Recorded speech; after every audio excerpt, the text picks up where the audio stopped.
5 tickers. That's it. 5 tickers stand between where the average investor is right now and a fully self-funded early retirement. No advisor fees eating away at returns every single year, no complicated spreadsheets, no 30-stock hot picks list that needs constant babysitting. Just 5 exchange-traded funds held with patience and left alone to compound. Sounds too simple? That's exactly the point.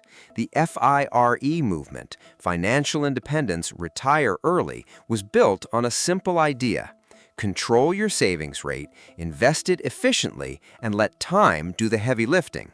And these 5 funds are the engine room for that entire strategy. Stick around, because by the end of this video, the entire portfolio will be laid out, from the aggressive 20-something building wealth for the first time to the investor easing toward the finish line. Let's start with the core growth engine, VTI, the Vanguard Total Stock Market ETF. This single fund holds a slice of more than 3,500 U.S. companies, from the largest household names down to smaller, fast-growing businesses. One ticker, and an investor effectively owns a piece of the entire American economy. The expense ratio sits at roughly 0.03%, which means for every $10,000 invested, the annual cost is around $3. Historically, the U.S. total market has delivered average annual returns in the neighborhood of 10% over long multi-decade periods, though, and this matters, that figure includes years of sharp declines along the way, not a smooth line upward. Now, some investors ask, why not just buy the S&P 500 instead, through a fund like VOO?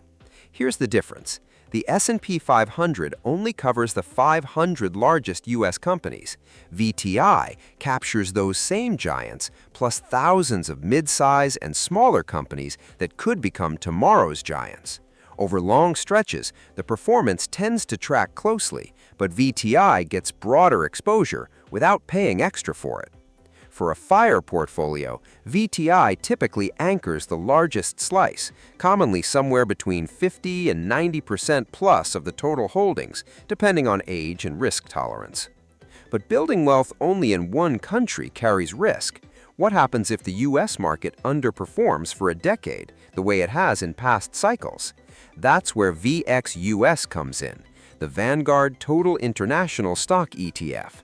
This fund holds more than 8,500 companies across developed and emerging markets outside the United States, from Japan and the United Kingdom to Germany, India, and beyond. Historically, international equities have delivered average annual returns somewhere in the 6 to 7% range over long periods, trailing the U.S. market in some decades and leading it in others.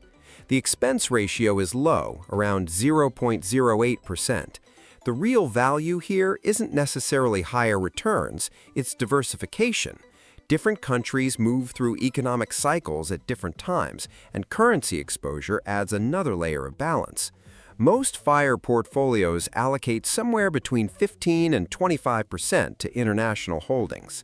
Next up is the Growth Accelerator, QQQ, tracking the NASDAQ 100. This fund concentrates on roughly 100 of the largest non-financial companies listed on the NASDAQ exchange, heavily weighted toward technology, communication services, and innovation-driven businesses. The expense ratio runs higher than the broad market funds, around 0.2%, and historically, the NASDAQ 100 has produced average annual returns in the 15 to 20% range over certain long stretches, figures that sound incredible until the volatility is factored in. This is a fund that can fall 30, 40, even 50% in a severe downturn, and has done so before. For investors chasing an early retirement timeline, a modest allocation, often somewhere between 10 and 20%, can meaningfully accelerate growth, but only for those who can genuinely stomach the swings without panic selling at the bottom.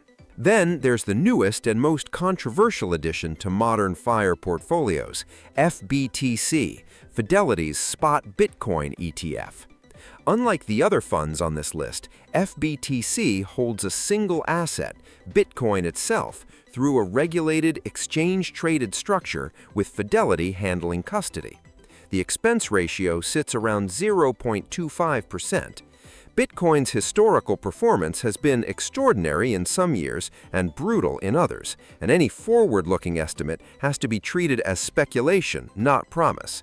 Some investors frame this as an asymmetric bet, a small slice of the portfolio with the potential for outsized upside, where the maximum loss is capped at what's invested, but the maximum gain is, in theory, unbounded. That framing is exactly why allocations tend to stay conservative, often in the 5 to 15% range, and why this fund is not for everyone. The swings here can be severe, and anyone uncomfortable watching a position drop by double-digit percentages in a single week should think carefully before adding it. Finally, the ballast, BND, the Vanguard Total Bond Market ETF. This fund holds more than 11,000 U.S. investment-grade bonds, spanning government and corporate debt across different maturities. The expense ratio is low, around 0.03%, and historical average annual returns have generally landed in the 4 to 5% range, far less exciting than equities, and that's exactly its job. For a young, aggressive investor decades away from their F.I.R.E. date, bonds are often optional or held at 0% because the priority is growth, not stability.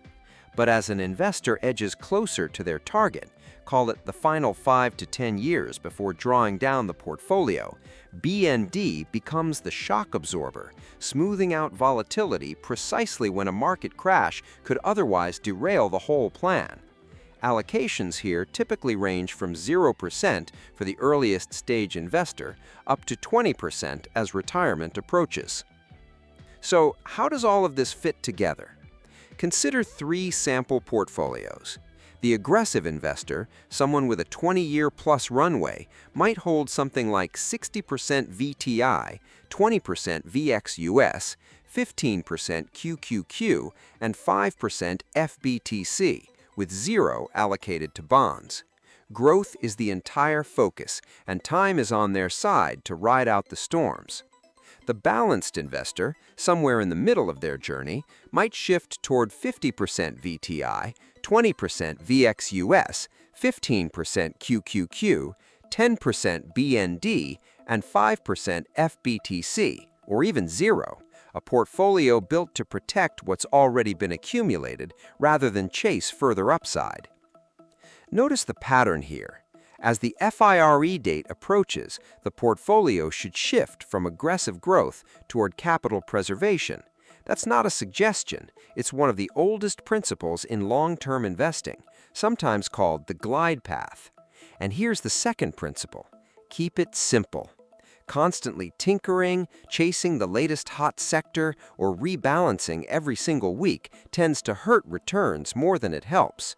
Set a target allocation, check it once or twice a year, and rebalance only when it's meaningfully drifted. The third principle, and perhaps the most powerful one, automate the contributions and then leave it alone. Set up recurring transfers into these funds every payday and let compounding do what it does best, quietly, patiently, over years and decades. 5 funds, 3 principles. That's the entire framework driving countless F.I.R.E. journeys around the world. It isn't flashy and it isn't complicated, and that's precisely why it works. The question now isn't whether this strategy is sound, it's whether the discipline is there to stick with it.